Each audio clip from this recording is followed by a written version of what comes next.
আসসালামু আলাইকুম ওয়া রাহমাতুল্লাহ। তোমরা সবাই কেমন আছো? আশা করছি অনেক ভালো আছো। আজকে ইউনিট স্টাডির স্থানাঙ্ক অধ্যায়ের ষষ্ঠ পর্বে তোমাদের সবাইকে অভিনন্দন, শুভেচ্ছা ও ভালোবাসা। তোমরা যারা স্থানাঙ্ক অধ্যায়ের পূর্বের ক্লাসগুলো দেখোনি, অবশ্যই ক্লাসগুলো দেখে আসবে আজকের ক্লাসটি খুব ভালো করে বোঝার জন্য। তো কথা না বাড়িয়ে আজকের মূল ক্লাসটি শুরু করা যাক। তোমরা সবাই খাতা কলম নিয়ে বসে পড়ো। চলো ক্লাসটি শুরু করি। আমি স্থানাঙ্ক অধ্যায়ের পূর্বের ক্লাসে 1 এর সি থেকে বেশ কিছু ম্যাথ করিয়েছি এবং কিছু হোমওয়ার্ক দিয়েছি। আশা করছি তোমরা হোমওয়ার্ক গুলো করতে পারছো। আজকে স্থানাঙ্ক অধ্যায়ের 1 এর সি থেকে আরো কিছু ম্যাথ করব। প্রথমে আমি আফসারুজ্জামান বইয়ের পৃষ্ঠা 15 9 নম্বর ম্যাথটা করব। আমরা যদি ম্যাথটা পড়তে চাই, এখানে কি বলা আছে, ও পি কিউ ত্রিভুজের শীর্ষবিন্দু তিনটির স্থানাঙ্ক 0 0 a cos beta minus a sin beta এবং a sin alpha a cos alpha. দেখাও যে আলফা সমান বিটা হলে ত্রিভুজটির ক্ষেত্রফলের মান সবচেয়ে বড় হবে এবং বড় মানটি বের করো। ঠিক আছে, তাহলে আমাদের কি বের করা লাগবে? ক্ষেত্রফলের বড় মানটি বের করা লাগবে। আমরা যদি সলিউশন করতে চাই, আমরা ক্ষেত্রফল সমান কি জানি?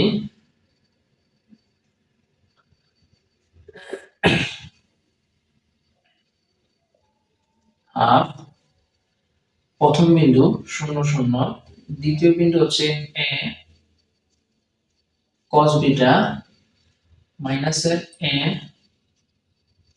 sin বিটা, তৃতীয় বিন্দু হচ্ছে a sin alpha a cos alpha. সূত্রের 1 1 1। ঠিক আছে, আমরা যদি এখন ক্যালকুলেশন করতে চাই, দেখো তো কি করা যায়। আমরা জানি নির্ণয়কের ক্ষেত্রে পাশাপাশি যদি দুটি শূন্য থাকে তাহলে এই বরাবর কি বার, এই বরাবর আমাদের সারিবার, আর এই 1 বরাবর কলাম বার। তাহলে আমাদের কি থাকছে? থাকছে হচ্ছে a cos beta minus a sin beta. এখানে কি থাকছে? a sin alpha a cos alpha. ঠিক আছে, তো আমরা যদি একটু লক্ষ্য করি, এই প্রথম সারি থেকে আমি a কমন টানতে পারি, আবার দ্বিতীয় সারি থেকে a কমন নিতে পারি। তাহলে আমাদের এখানে কি থাকছে? cos beta minus sin beta sin alpha cos alpha. ঠিক আছে, তাহলে আমরা যদি এখানে ক্যালকুলেশন করি, হাফ স্কয়ার, এখানে যদি নির্ণয় করতে চাই, এই বরাবর গুণ, সূত্রের মাইনাস এই বরাবর গুণ। তাহলে আমরা যদি গুণটা করি, cos বিটা cos আলফা, সূত্রের মাইনাস আর মাইনাস প্লাস এ sin beta sin alpha, sin beta sin alpha. ঠিক আছে, এখন আমরা যদি ক্যালকুলেশন করতে চাই, হাফ স্কয়ার। ঠিক আছে, এখানে একটা সূত্র পড়েছে ত্রিকোণমিতিক। আমরা জানি cos a cos b plus sin a sin b সমান হচ্ছে cos a প্লাস b। ঠিক আছে, আমরা একটা সূত্র জানি, cos a cos b plus sin a sin b সমান হচ্ছে cos a minus b। সূত্রটা আমি লিখে দিচ্ছি, cos a minus b সমান cos a cos b minus sin a plus sin a sin b। ঠিক আছে, সূত্রটা কি? cos a minus b সমান cos a cos b plus sin a sin b। তাহলে আমরা এখানে কি পাচ্ছি? cos beta cos alpha plus sin beta sin alpha সমান কি লিখতে পারি cos alpha beta minus alpha cos beta minus alpha যেহেতু cos a মাইনাস b ঠিক আছে এর ক্ষেত্রে আমরা বিটা বসাচ্ছি আর বি এর ক্ষেত্রে আলফা বসাচ্ছি তাহলে half square cos beta minus alpha সমান আমরা কি জানি আলফা সমান আমরা বিটা জানি বিটা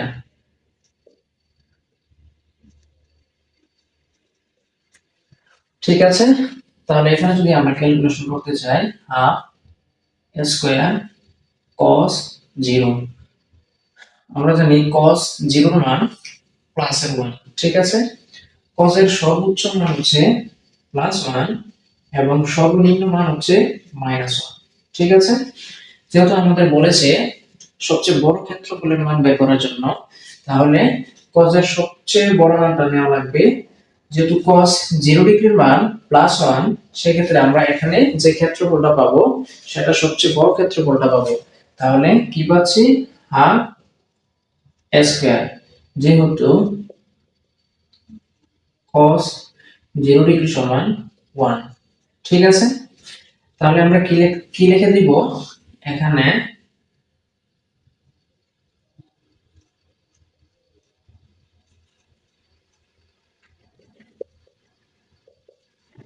সুতরাং এই মানটি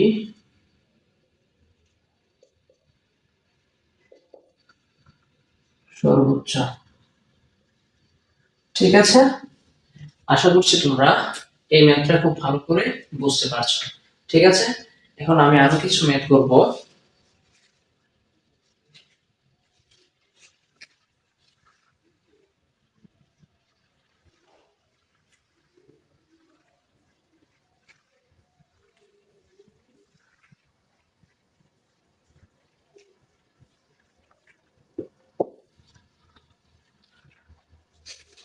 15 পৃষ্ঠা 10 নম্বর ম্যাথটা আমরা করব প্রশ্নটা আমি তুলে দিচ্ছি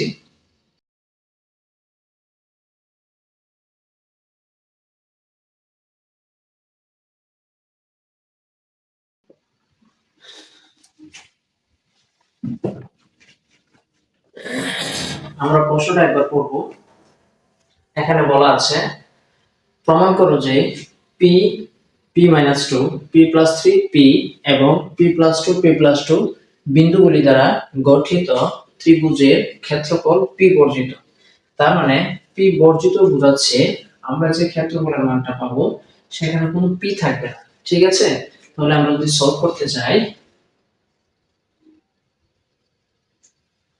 ক্ষেত্রফল সমান কি জানি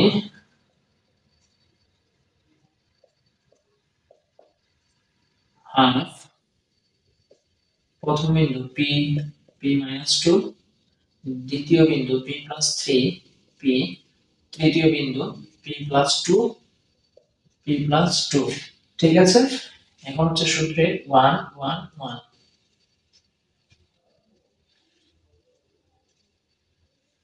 আমরা যদি এখানে পাশাপাশি যদি শূন্য নিয়ে আসতে চাই তাহলে প্রথম সারি থেকে যদি দ্বিতীয় সারি বিয়োগ করি এবং প্রথম সারিতে বসাই তাহলে এখানে শূন্য চলে আসবে আবার দ্বিতীয় সারি থেকে যদি তৃতীয় সারি বিয়োগ করি দ্বিতীয় সারিতে বসাই তাহলে এখানে শূন্য চলে আসবে ঠিক আছে আমরা এটা করব তাহলে আমরা r1 পরিবর্তন করব কি করব r1 মাইনাস r2 করব আর কি করব r2 পরিবর্তন করব কি করব r2 মাইনাস r3 করব ঠিক আছে তাহলে p থেকে যদি আমরা এটা বিয়োগ করি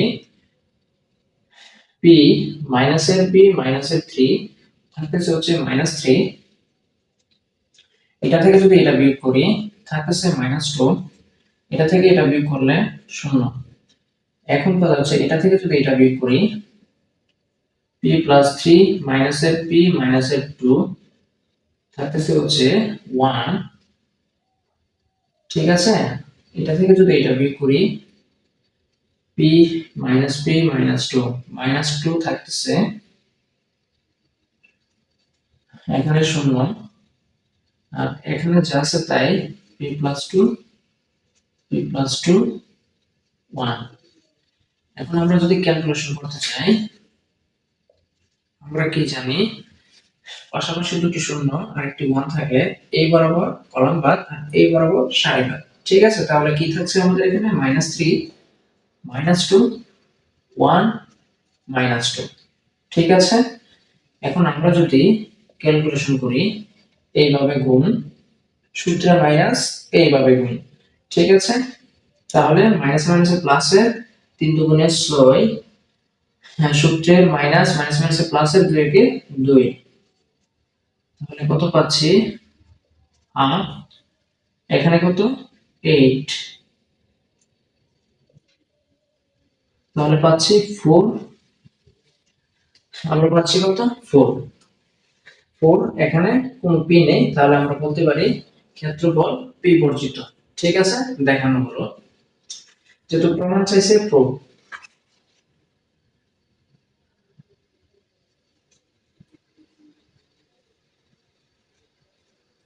যাহা পি বর্জিত, প্রুফ। ঠিক আছে, আমি আশা করছি তোমরা এই ম্যাথটা খুব ভালো করে বুঝতে পারছো। আমি আরো কিছু ম্যাথ করব।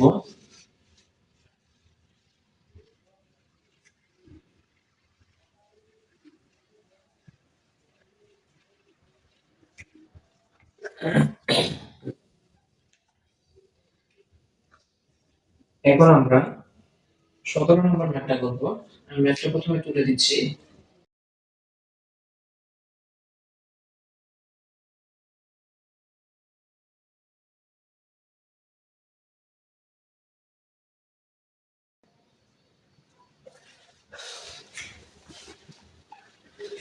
আমি প্রথমে প্রশ্নটা একবার পড়বো, দেখো তো 17 নম্বর কি বলা আছে।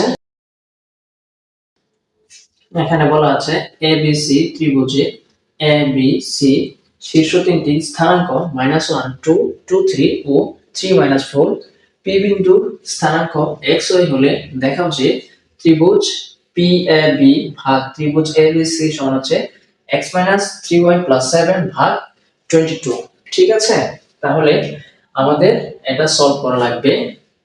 দেখাতে হবে ক্ষেত্রফলটা এত, তাহলে লেফট হ্যান্ড সাইড সমান রাইট হ্যান্ড সাইড প্রুভ করা লাগবে। আমরা এখানে দেখতে পাচ্ছি দুইটা ক্ষেত্রফল আছে, ত্রিভুজ পিএবি আবার ত্রিভুজ এবিসি, আমরা আলাদা আলাদা ভাবে বের করে ভাগ করে দিই। ঠিক আছে, তাহলে আমরা যদি সলভ করতে চাই, প্রথমে ত্রিভুজ পিএবি এর মানটা বের করব। হাফ পি বিন্দু কত xy, এ বিন্দু হচ্ছে আমাদের -1 2, বি বিন্দু হচ্ছে 2 3, সূত্রের 1 1 1। ঠিক আছে, এখন আমরা যদি পাশাপাশি দুটি শূন্য নিয়ে আসতে চাই, কি করা লাগবে, r1 প্রাইম পরিবর্তন করা লাগবে। কিভাবে করব, r1 মাইনাস r2 করব, r2 প্রাইম পরিবর্তন করা লাগবে, কি করব, r2 মাইনাস r3 করব। ঠিক আছে, এই কাজটা যদি করি, এখানে পাচ্ছি x মাইনাস মাইনাসের 1 হচ্ছে প্লাসের 1, y মাইনাস 2 শূন্য, মাইনাসের 1 মাইনাসের 2 সমান হচ্ছে -3, 2 3 সমান হচ্ছে -1 শূন্য, 2 3 1। ঠিক আছে, হাফ।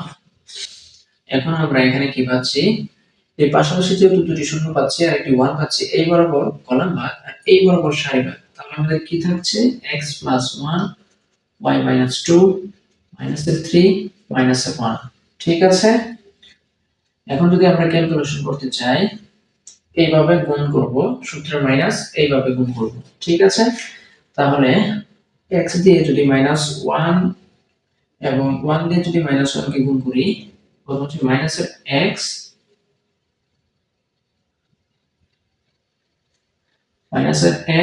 মাইনাসের 1। ঠিক আছে, এখন সূত্রের মাইনাস আর এই মাইনাস দ্বারা যদি গুণ করি, মাইনাস মাইনাসে প্লাস, প্লাসের 3, তার মানে সূত্রের মাইনাসটা আমরা ক্যালকুলেশন করে ফেলেছি।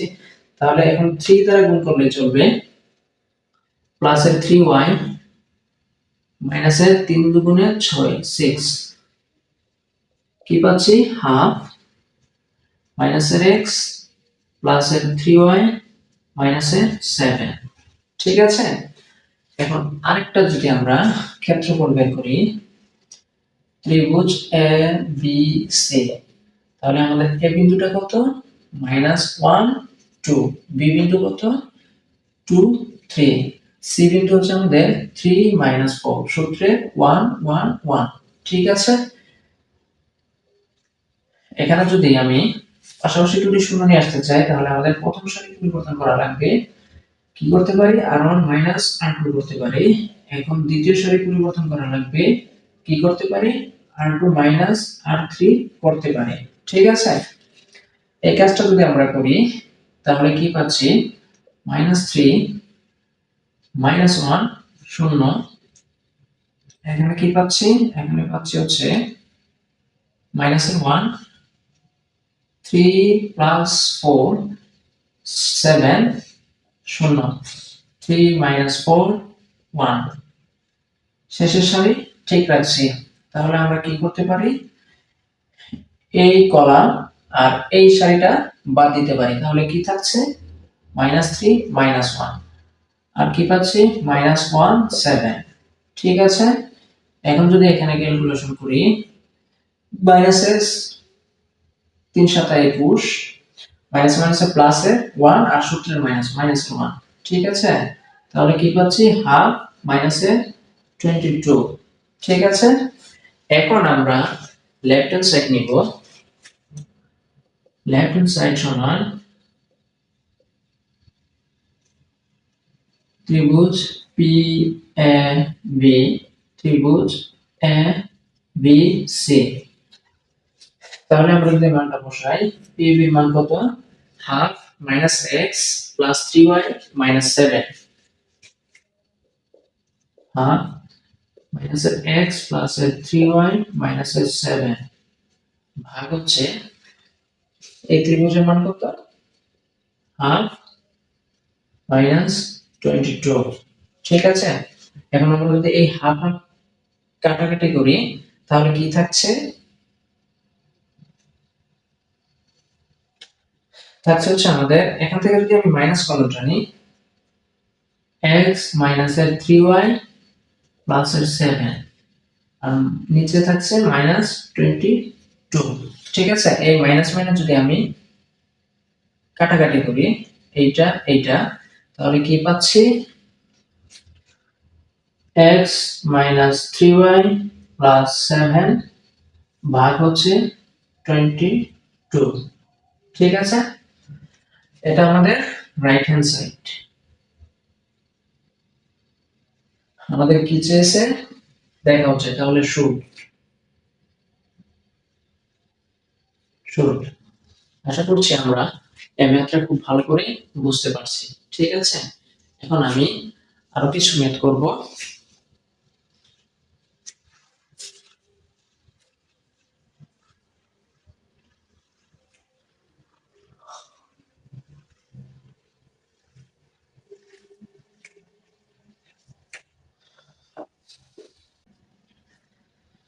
আমরা এখন আরেকটা ম্যাথ করব,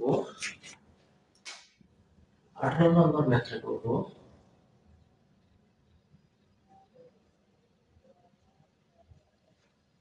প্রশ্নটা আমি একবার তুলে দিচ্ছি।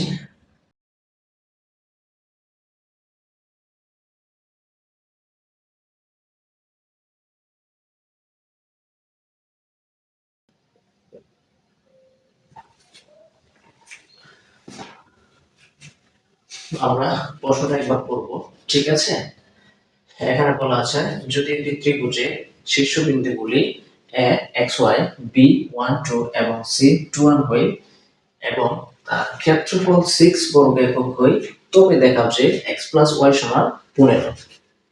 তাহলে আমাদের দেখাতে হবে x plus y সমান 15। আমরা যদি ম্যাথটাকে সলভ করতে চাই, এখানে ক্ষেত্রফলের মান দেওয়া আছে 6 বর্গ একক, আর এখানে তিনটা বিন্দু দেওয়া আছে। আমরা যদি তিনটা বিন্দু দ্বারা ত্রিভুজের ক্ষেত্রফল নির্ণয় করতে চাই, তাহলে কি জানি, ক্ষেত্রফল সমান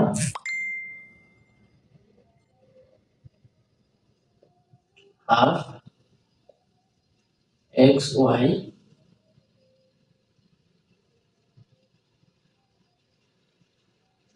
এক্স ওয়াই 1 2 2 1 সূত্রের 1 1 1।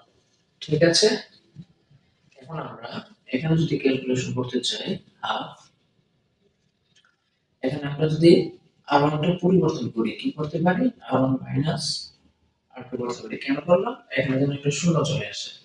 যদি আমরা আর2 পরিবর্তন করে আর2 মাইনাস আর3 করতে পারি, যেন এখানে শূন্য চলে আসে।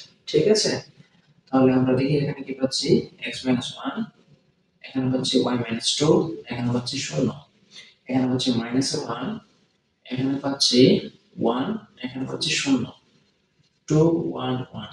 ঠিক আছে, এখন যদি আমরা ক্যালকুলেশন করি, এই বরাবর কি বাদ আমাদের, যেহেতু পাশাপাশি দুইটা শূন্য, এই বরাবর কলাম বাদ আর এই বরাবর সারি বাদ, তাহলে আমাদের কি থাকছে, x 1, y 2, -1 1।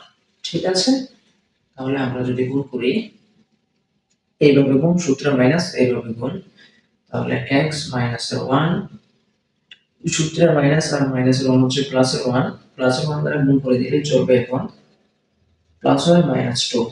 ঠিক আছে, half x plus y -3।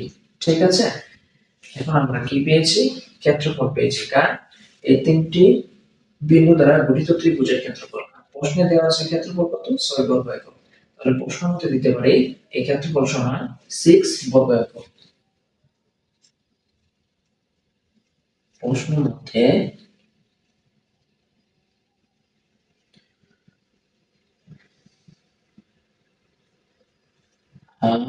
x plus y -3 সমান হচ্ছে 6, বা যদি আমরা টোটাল ওই পাশে বার করি, ভাগ আছে ওই পাশে গিয়ে গুণ হবে, x প্লাস y -3 সমান 6 দুগুণে 12, বা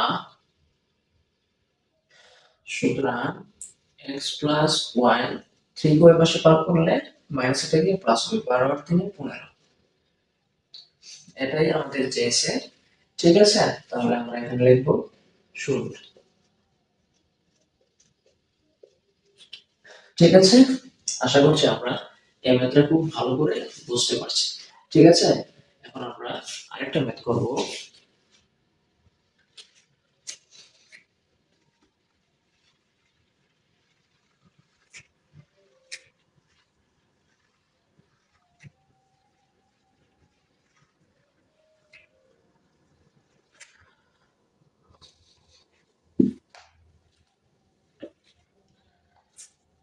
পৃষ্ঠা 15, 20 নম্বর ম্যাথ।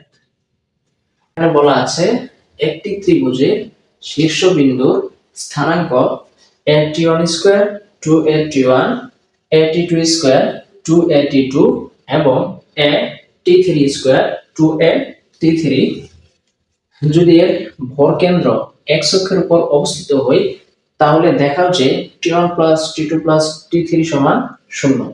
ঠিক আছে, এখানে ভরকেন্দ্র দেওয়া আছে x অক্ষের উপর।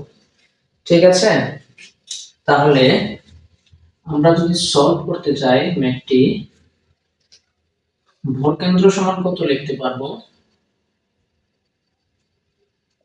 যেহেতু বলা আছে ভরকেন্দ্র x অক্ষের উপর, আমরা জানি x অক্ষের উপর y এর মান 0। ঠিক আছে, তাহলে ভরকেন্দ্রটা হবে আমাদের x 0। ঠিক আছে, যেহেতু এখানে বলা আছে ভরকেন্দ্র x অক্ষের উপর, তাহলে আমরা সূত্রের সাহায্যে তিনটা বিন্দুর ভরকেন্দ্র বের করতে পারবো। আমরা যদি সূত্রের সাহায্যে ভরকেন্দ্র বের করি, ভরকেন্দ্র সমান, সূত্রটা জানি x1 plus x2 plus x3 ভাগ 3, তাহলে হচ্ছে আমাদের at1 whole square at1 whole square plus at2 whole square at2 whole square plus at3 whole square at3 whole square ভাগ 3। পর হচ্ছে y1 plus y2 plus y3 ভাগ 3 2a t1 plus 2a t2 plus 2a t3 ভাগ 3। ঠিক আছে, এটা হচ্ছে আমরা সূত্রের সাহায্যে ভরকেন্দ্র নির্ণয় করলাম। এবং প্রশ্ন মতে বা শর্ত মতে কি দিতে পারি, এই ভরকেন্দ্র সমান এই ভরকেন্দ্র। ঠিক আছে, তাহলে আমরা শর্ত মতে a t1 square plus a t2 square plus a t3 square ভাগ 3 2a t1 plus 2a t2 plus 2a t3 ভাগ 3 সমান x 0। তাহলে প্রথমটা হচ্ছে আমার x এর মান, দ্বিতীয়টা হচ্ছে আমার 0। ঠিক আছে, তাহলে দেখো তো t1 square plus t2 square plus t3 square ভাগ 3 সমান আমি লিখতে পারবো x। ঠিক আছে, আর এটা সমান লিখতে পারবো 0 2a t1 plus 2a t2 plus 2a t3 ভাগ 3 সমান 0। ঠিক আছে, আমরা একটা নিয়ম জানি, যেখানে আননোন ভ্যালুর মান কম থাকবে সেখানে ক্যালকুলেশন করব। তার মানে আননোন ভ্যালু কিন্তু এই জায়গায় কম আছে, কারণ এখানে 0 আছে, আর এখানে একটা আননোন ভ্যালু বেশি আছে, এখানে x আছে। ঠিক আছে, তাহলে আমরা এই জায়গাতে ক্যালকুলেশন করব, বা 3 যদি ওই পাশে গুণ করে দেই তাহলে কি থাকছে 2a t1 plus 2a t2 plus 2a t3 সমান 0। 0 এর সাথে 3 গুণ করলে 0ই। ঠিক আছে, এখন আমাদের এখানে যদি ক্যালকুলেশন করি, এখানে কি পাচ্ছি 2 এ কমন যাচ্ছে, t1 plus t2 plus t3 সমান হচ্ছে 0। 2 এ যদি আমরা ওই পাশে পার করি তাহলে থাকতেছে t1 plus t2 plus t3 সমান 0। সুতরাং দেই। ঠিক আছে, তাহলে আমাদের দেখানো হলো। ঠিক আছে, আমাদের বলছে এটা দেখাতে, তাহলে আমরা দেব শুট। আমি আশা করছি তোমরা এই ম্যাথটা খুব ভালো করে বুঝতে পারছো।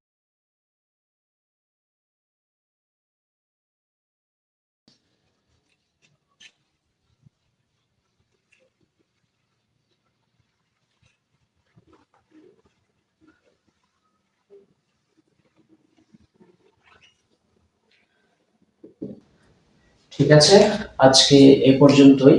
আজকের ক্লাসটি যদি ভালো লেগে থাকে তাহলে লাইক, কমেন্ট এবং ক্লাসটি বন্ধুদের মাঝে শেয়ার করে দেবে। ধন্যবাদ।